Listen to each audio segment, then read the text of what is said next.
प्रस्तुत है हरियाणा राज्य की साप्ताहिक समाचार समीक्षा। लेखक हैं वरिष्ठ पत्रकार संजीव शर्मा। वाचिका सुकीर्ति। भारतीय राजनीति में पिछले 12 वर्ष नए आयाम स्थापित करने वाले रहे हैं। भारत ने आर्थिक, सामाजिक, राजनीतिक व अंतर्राष्ट्रीय मंच पर अपनी नई पहचान बनाई है। प्रधानमंत्री नरेंद्र मोदी के नेतृत्व वाली भाजपा सरकार के कार्यकाल में 12 वर्ष पूरे हो चुके हैं। इन वर्षों में प्रत्येक भारतवासी ने आए दिन नए भारत की तस्वीर को देखा व महसूस किया है।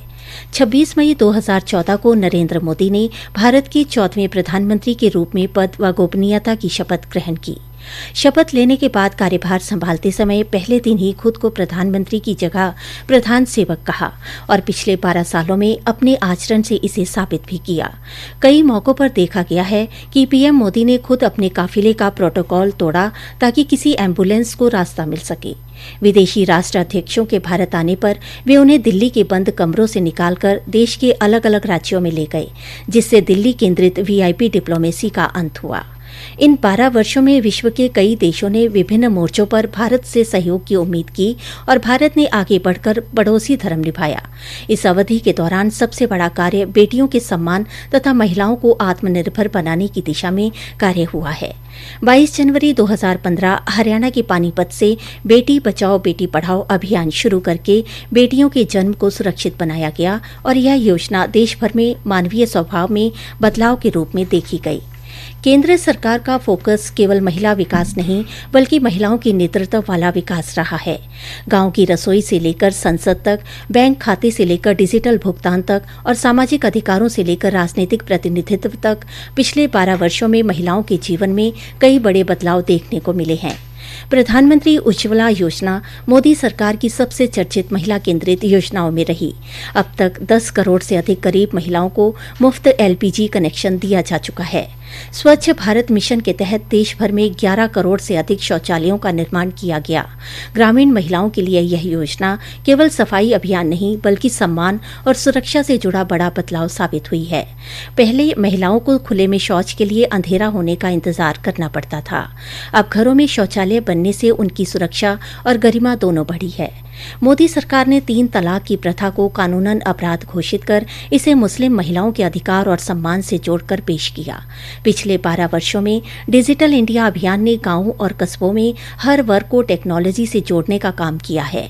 आज बड़ी संख्या में महिलाएं, दुकानदार, चाय विक्रेता, रेहड़ी फड़ी वाले मोबाइल बैंकिंग, डिजिटल भुगतान और ऑनलाइन सेवाओं का इस्तेमाल कर रहे हैं। आज पूरा देश जनधन, आधार तथा मोबाइल पर केंद्रित है। मोदी सरकार ने आधार कार्ड को देश के प्रत्येक नागरिक की पहचान बनाया। वर्ष 2014 में डिजिटल इंडिया अभियान की शुरुआत हुई। आज सरकार के पास प्रत्येक किसान, महिला तथा अन्य लाभार्थी का डिजिटल ब्यौरा मौजूद है, जिसकी मदद से दिल्ली में बैठी सरकार भारत के किसी भी कोने में रहने वाले लाभार्थी के खाते में डीबीटी के तहत धनराशि ट्रांसफर कर रही है। भारत में वर्ष 2025 तक 56 करोड़ 16 लाख जनधन खाते खुल चुके थे, जिनमें 2,60,000 करोड़ की धनराशि जमा हो चुकी है। 2014 में हमारे देश में 25 करोड़ इंटरनेट यूजर थे, जो आज 97 करोड़ तक पहुंच गए हैं।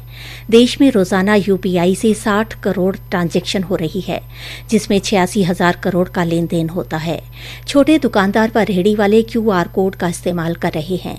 पिछले साल यूपीआई के जरिए 24,162 करोड़ ट्रांजैक्शन हुए, जिसके माध्यम से 314 लाख करोड़ का लेन देन हुआ। 2016 में जब यूपीआई को लॉन्च किया गया तो उस वर्ष केवल 7,000 करोड़ का लेन देन हुआ था। हमारे देश में उससे पहले ऐसा कोई सिस्टम नहीं था। हमारे देश में वर्ष 2016 में मात्र 500 स्टार्टअप थे। वर्ष 2025 में इनकी संख्या बढ़कर 2 लाख से अधिक हो गई है। इसके माध्यम से 22 लाख युवाओं को सीधा रोजगार मिला है। देशवासी अपनी दैनिक जरूरतों को पूरा करने के बाद शेयर बाजार तथा म्यूचुअल फंड में भी निवेश कर रहे हैं। वर्ष 2013 में भारत में डीमैट खातों की संख्या 2 करोड़ थी, यह आज बढ़कर 22 करोड़ तक पहुंच चुकी है। वर्ष 2014 में हमारे देश में 91,000 किलोमीटर नेशनल हाईवे थे। 2025 में यह बढ़कर 1,86,204 किलोमीटर हो गए। मोदी सरकार से पहले देश में एक दिन में 12 किलोमीटर हाईवे का निर्माण होता था, जबकि 2025 में यह 34 किलोमीटर तक पहुंच गया। 2018 में मोदी सरकार ने देश में नई स्वास्थ्य क्रांति की शुरुआत करते हुए आयुष्मान भारत योजना शुरू की।